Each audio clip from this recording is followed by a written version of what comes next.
Mətnin məzmununa uyğun hikmətli ifadələri müəyyən edin. Verilmiş mətnin əsas ideyası həyatda nəyin daha vacib olduğunu müəyyən etməyi bacarmaq lazımdır. Bundan sonra bizim üçün uğur və şans əldə olunan ola bilər. Deməli, bizdən birinci variantda verib ki, böyük fürsətlər hamının qarşısına çıxır, amma çoxları onlara rastlaşdığını hiss etmir. Burada mətndə fürsət, şansla bağlı bir fikir yox idi, yanlışdır. İçini doğru hesab edə bilərik. Mətndə də qeyd olunur. Ən vacib işlərə fokuslanmaq lazımdır. Qalan hər şey öz yolunu tapacaq. Yəni o böyük daşları bizim vacib işlərimizə bənzədir. Digər xırda məsələləri isə çınqıl daşları və quma bənzədir.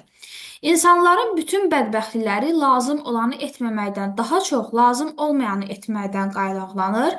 Burada müəllim nəyinsə lazım olmadığını vurğulamır. Deyir, hər şey lazımlıdır bizim üçün. Yəni bizim üçün önəmli olan bir neçə məsələ ola bilər, amma biz onlardan ən vaciblərini ilk öncə həll etməliyik. Deməli, 3 yanlışdır.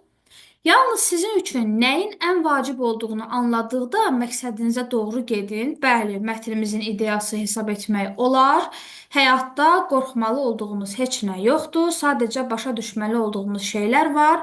Mətni də nədənsə qorxmamaq və yaxud da nəyisə başa düşmək, bu haqda heç bir fikir olmadığına görə cavabımız 2 və 4 olacaq.